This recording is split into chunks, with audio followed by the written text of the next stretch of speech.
2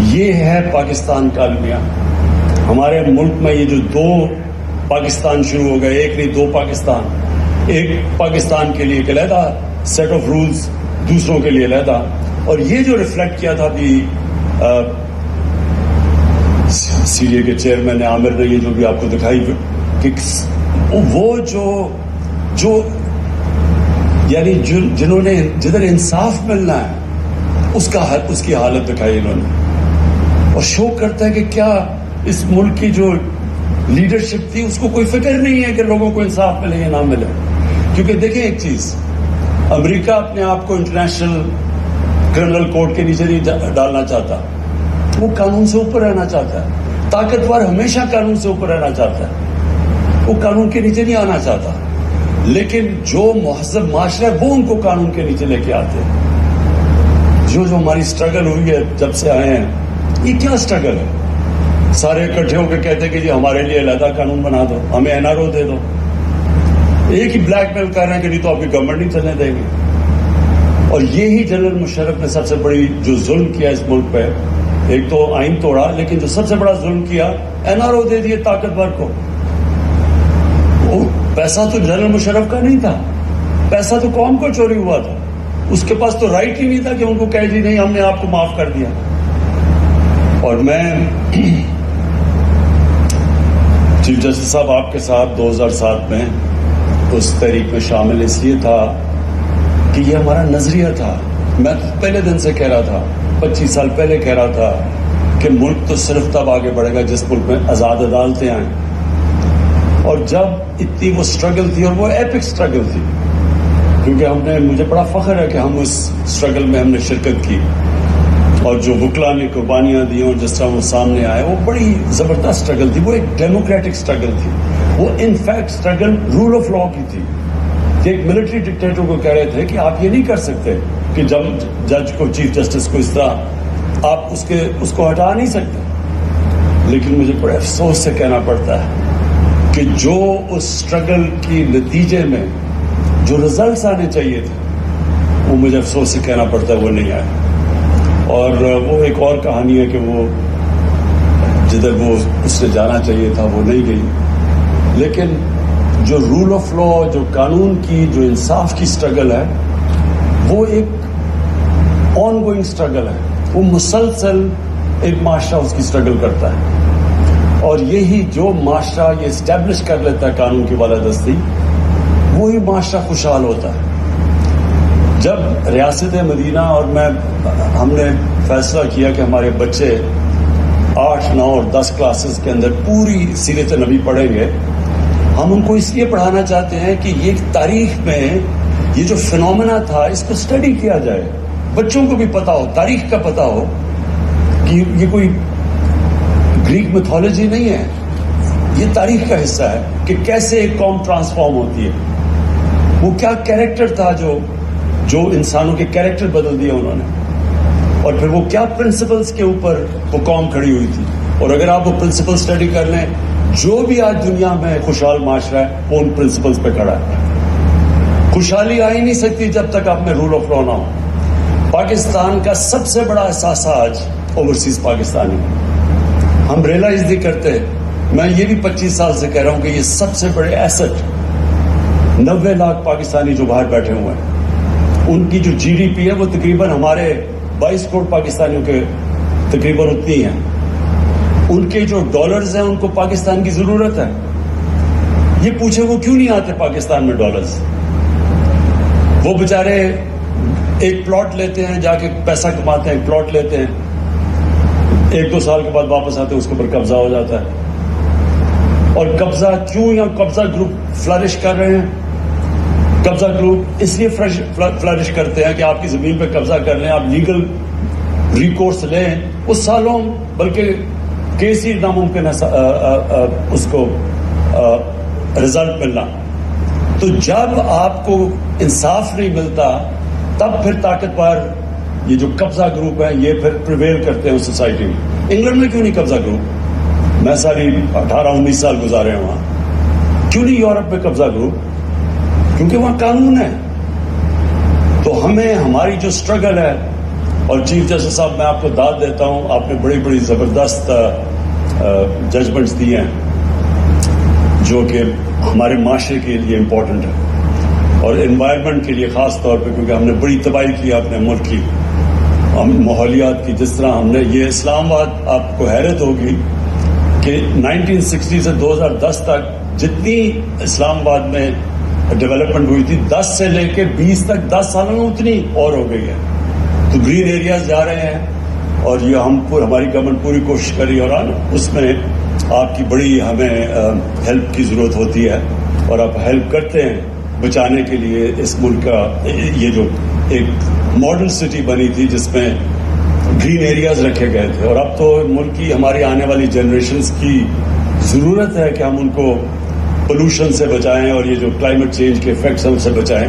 تو اس میں یہ تو اب نیشنل نیسیسٹی بن گئی ہے کہ ہم اپنے ملک کو ہرا رکھیں, اپنی انوائرمنٹ کو بچائیں, اپنے دریا پانی کو, ہوا کو صاف رکھیں.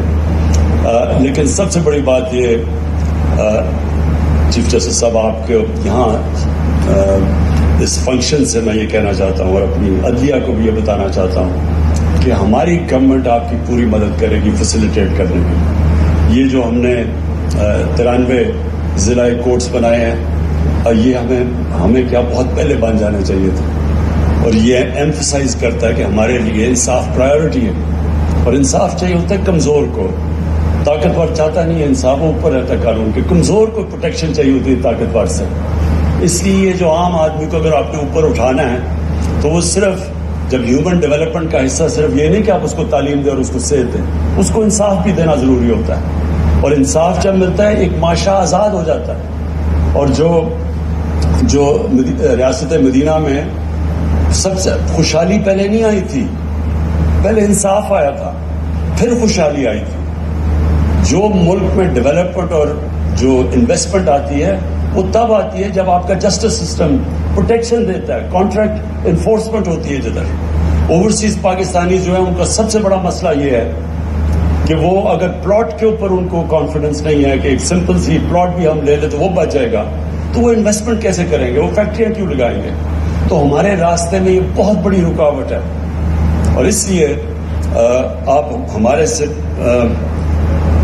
پاکستان کی عدلیہ کو میں نے کہنا چاہتا ہوں کہ ہم انشاءاللہ پوری طرح آپ کے لیے ہر قسم کی فیسیلیٹیشن کریں گے. یہ ایک اسلام آباد میں بھی پہلا سٹیپ ہے, لیکن اور بھی جب بھی آپ کو گورنمنٹ کی ضرورت پڑے, ہم اس کو یہ نہیں سمجھتے کہ یہ کوئی ہمارا پہلے باقی پیسہ خرچ کریں اور پھر اینڈ میں جو پیسہ بچے وہ جسٹس سسٹم کو دیں. ہم سمجھتے ہیں یہ پرائیورٹی ہے, اس کی وجہ سے پیسہ آتا ہے. جب آپ کے ملک میں انصاف ہوتا ہے تو انویسٹمنٹ اور خوشحالی آتی ہے. تو اس لیے مجھے آج بڑی خوشی ہے, یہ میں سی ڈی اے چیئرمین کو, آپ کو اور ایف ڈبلیو او کو خاص طور پہ میں اس لیے اپریشیٹ کرنا چاہتا ہوں کہ پہلے تو 6.5 ارب سے آپ نے اس کو نیچے لے آئے ہیں تقریباً 1.5 ارب پہ. یہ بہت بڑی اچیومنٹ ہے. نارملی تو 1 ارب سے شروع ہوتا ہے تو 6 ارب پہ پہنچتا ہے. یہ ایک تو اس کے لیے آپ دونوں کو کہنا چاہتا ہوں, اور سیکنڈلی جو 6 مہینے کا آپ نے ٹائم فریم دیا, یہ بھی انشاءاللہ ہم آپ دیکھیں گے کہ آپ نے 6 مہینے میں ایف ڈبلیو اور آپ نے اس کو کمپلیٹ کرنا ہے. بہت بہت شکریہ.